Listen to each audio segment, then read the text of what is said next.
The Midnight Letters. Clara Whitmore was a woman who had grown accustomed to silence. Her townhouse on Bloomsbury Square was respectable, but too large for one, its elegant angles and tall windows offering the constant companionship of creaks and drafts. At 32, she belonged to neither of the convenient categories people liked: too old for girls' gossip, and not old enough for the lenient pity afforded to widows of advanced age. She had been married, briefly, to Edward, whose illness had carried him off 3 years already, and the word widow sat in the back of her mouth like something she had only just learned how to pronounce.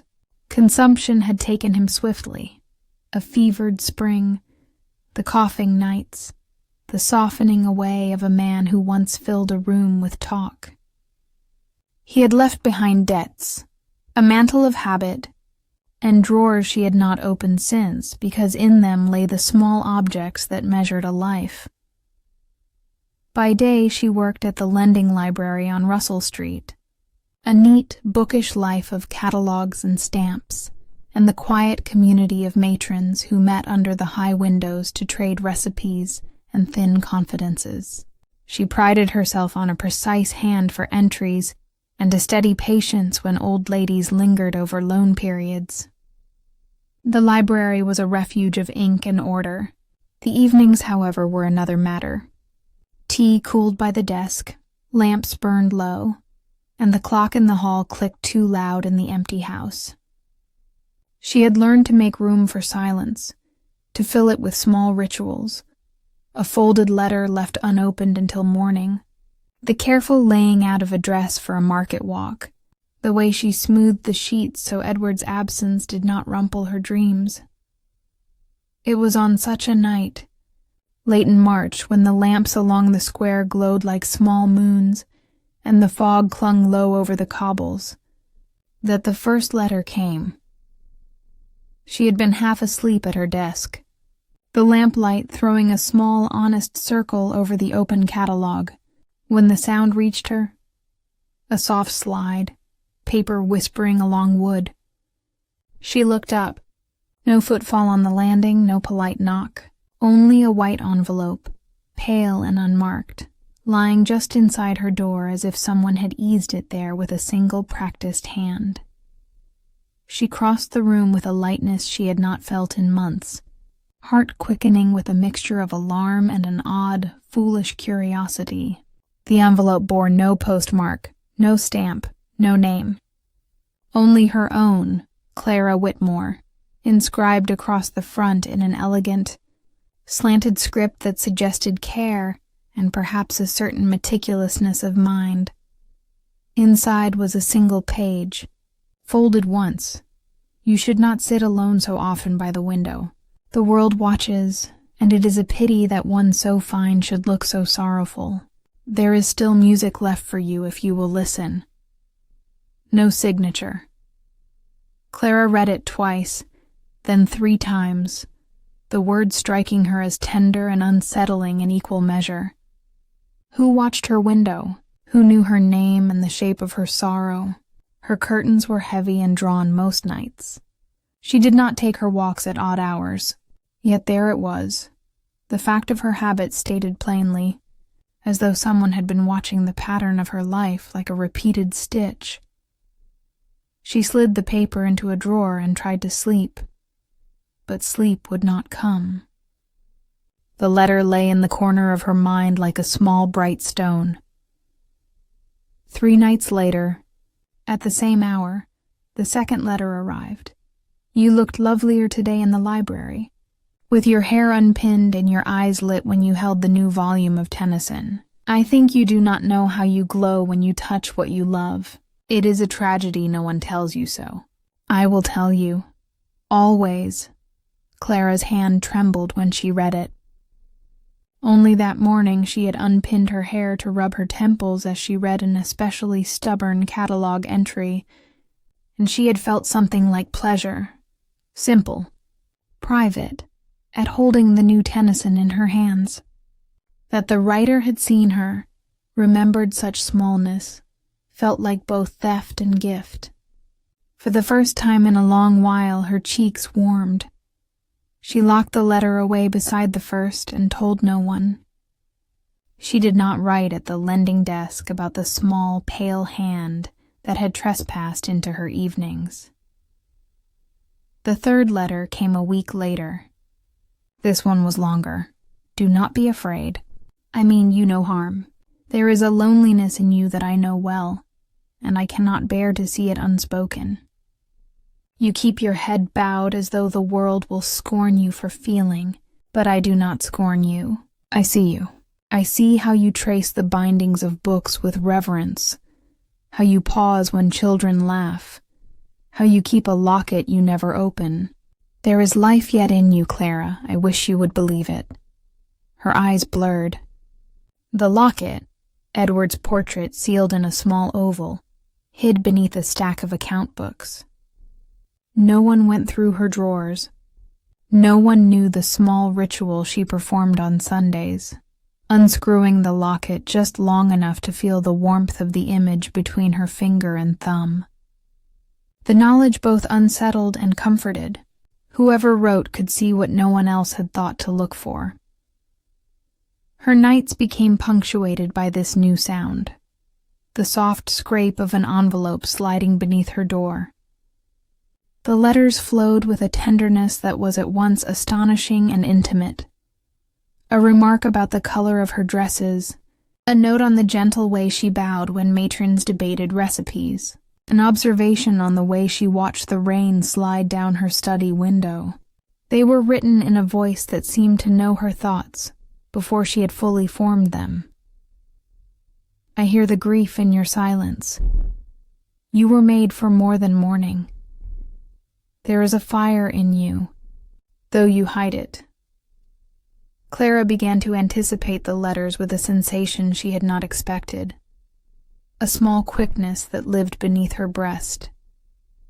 She told herself she ought to be afraid, that she ought to inform the police or at least the watchmen, but the thought of opening a drawer and finding yet another page, her name curled at the top in that careful slant, drew her like a moth toward light. She began to keep a small response journal in the bottom of a drawer, pages of confessions and threads of thought she never meant to send. Writing them felt like a private conversation. She wrote about Edward's laugh, the way his hand had folded around hers before fever took him, the small domestic details that had become waypoints of grief. She burned the pages sometimes in the grate. Other times she tucked them away as if they might prove useful evidence of feeling when later, perhaps, she could use them. Then one evening she returned from the library to find not merely a letter, but a book upon her desk. It was a volume of poetry bound in green cloth, the edition she had once admired from the catalogue and never found. Inside, on its flyleaf, the same hand had scrawled 2 lines. You deserve beauty. I will bring it where I can. Yours always. For the first time there was a closing, not a name but a word. Yours. The simplicity of the claim startled her. Whoever he was, he had crossed from watcher to provider, placing something in her home without so much as a whispered explanation. Clara pressed the book to her chest as if the pages themselves held breath. Alongside the warmth there came an undercurrent of dread. A man who could slip into her hall in the night and place a volume on her desk could, in other hands, be dangerous indeed. Yet she weighed this fear against the slow replenishing of small joys, the green book's leaf smelling faintly of glue and a country room, the way the new volume softened her nights with an imagined company. For all her prudence, part of her delighted in the attention. Unable to rest one night, she kept vigil by the door, lamp low, heart more alert than it had any right to be. Midnight came, and with it the faintest scrape. She leapt up and flung open the door, breath puffing white in the fog-heavy air of Bloomsbury Square. The street lay empty, mist curling around lamp-posts like ribbons. No retreating shadow, no hurried footfall, only the letter upon her mat. Her fingers shook as she picked it up. You should not wait at the door, Clara. You will catch cold. But I am glad you wish to see me. Soon perhaps I shall let you. The pronoun soon settled in her like a stone. He had seen her at the knob, or perhaps at the glass. He had known when she stood watch. Either he was a careful observer or nearby, a detail that tightened her throat in ways she tried to manage with logic. She sank to the floor and held the paper to her chest, as if its fibers might answer whatever fear had opened in her. When she set the letter down, she found the voice in it had already insinuated itself into her rhythm. At the lending library, she found herself more attentive, listening for steps outside the window or a shadow on the pavement. She spent afternoons watching the square, not with the prying curiosity of a gossip, but with a sudden and acute interest in who might move, like the person who left letters, a man who noticed the unpinning of hair, a quiet observer at the corner of the reading room. A polite footfall paused at the doorway. The letters continued, each night folding into silence as seamlessly as a tide. You looked brighter yesterday when you smiled at the child in the square. It suits you. You think your joy dishonors your grief, but Edward would not wish you to live half a life. The green dress you wore at the library today caught the light like spring after rain. I wish you knew how it startled me, to see you glow so suddenly. Each line pulled her nearer. She should have been afraid of the trespass, of the fact that a stranger had entered her house in the dead of night. But instead she felt a heat that had long been doused begin to stir. The knowledge that someone thought she glowed when she engaged with the world loosened a small tightness she had grown used to.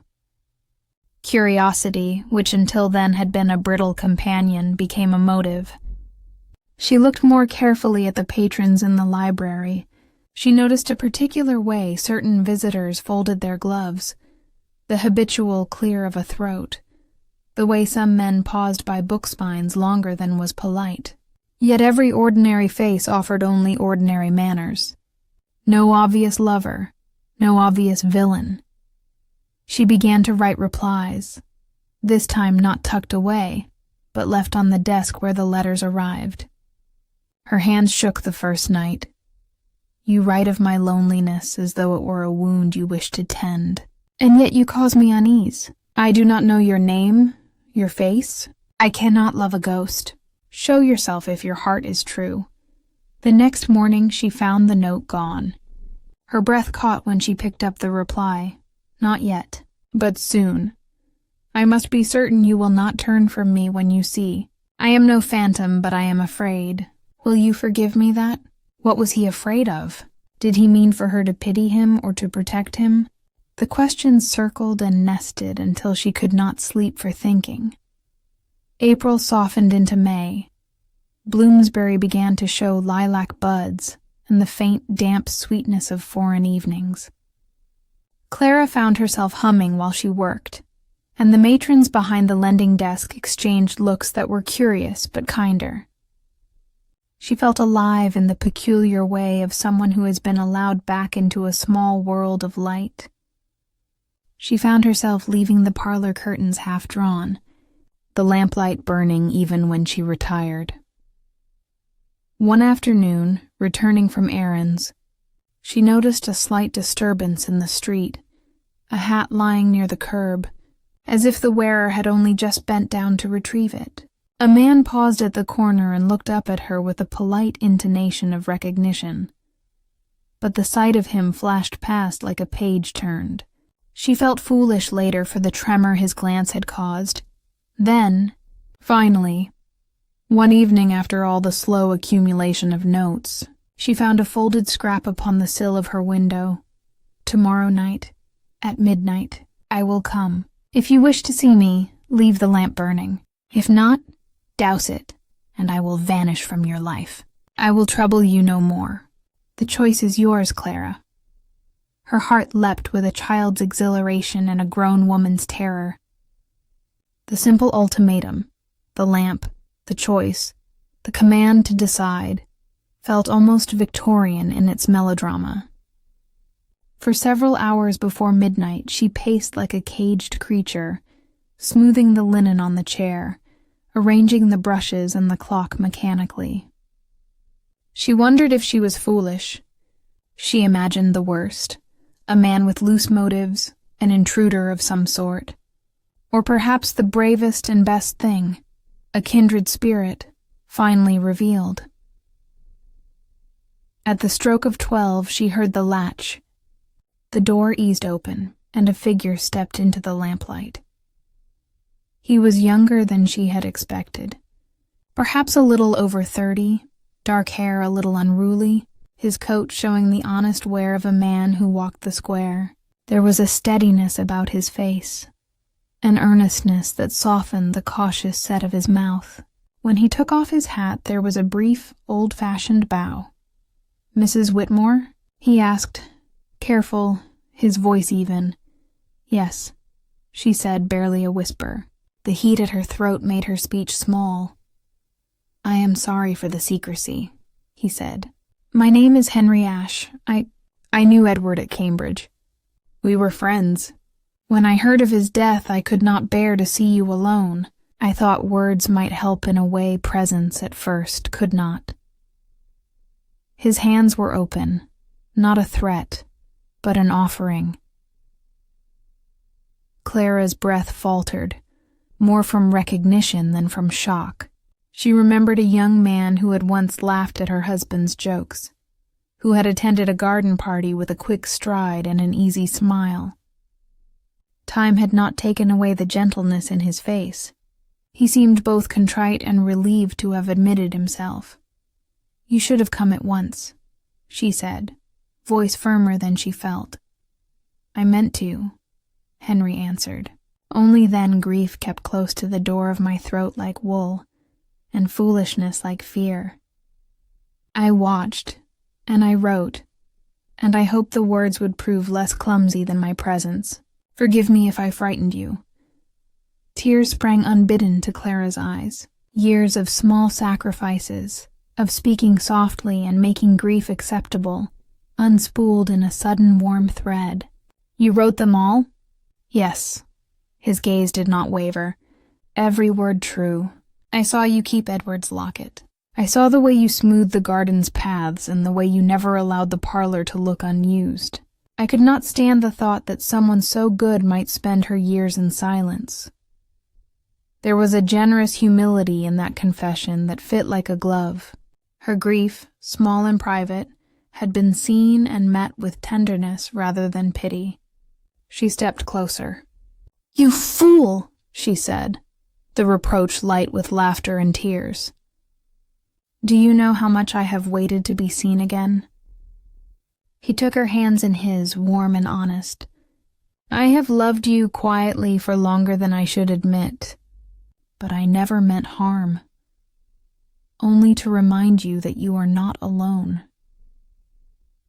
From that night, the house on Bloomsbury Square no longer held only echoes. Henry visited openly, bringing flowers that smelled of green hedgerows, volumes returned with marginalia that made her laugh, and sometimes merely his company sat across from her by the lamp. The matrons at the library whispered and then smiled when they saw how she carried herself. The letters were not burned. She kept them safe in a drawer, a record of the way a life was coaxed back toward light. Summer came limned with small joys. They walked through the squares together, spoke of poetry and city news, and learned one another's rhythms. The timbre of Henry's laugh when he misremembered a line of verse, Clara's exasperated corrections. She read to him in the mornings, and he brought her newspaper cuttings of little things he thought she would like. He was nothing like the figure who might have slipped a draft beneath a door in a story of menace. He was gentleness embodied. Sometimes, late at night, Clara would open the drawer and turn the letters in her hand. reading the careful loops of the unknown hand that had finally become known. She thought of the unspooled months when darkness might have become like a habit, a comfortable, sour companion. What had been secret and fragile had become a bridge. "Will you burn them?" Henry asked one evening, watching her read. "No," she replied, and the sentence was crisp with certainty. "They are the bridge that brought you to me. I will keep them always." The letters had begun in secrecy and longing. They ended in something quieter and steadier. Conversation, shared bread, mornings measured by small rituals. Clara Whitmore, who had grown accustomed to silence, learned instead the cadence of 2 clocks. The house, once a repository of echoes, now hummed with the patient music of company. Love. Not a ghost, not a memory, but a man who stood at her door, had found its way back to her. And though the past would always be part of her, Edward's small things nested in drawers. The seasons of mourning. A new voice had taken root beside the old. For Clara there was now a map to follow. The midnight letters kept safe as relic and proof of something kinder. That being seen is sometimes the first step back to living.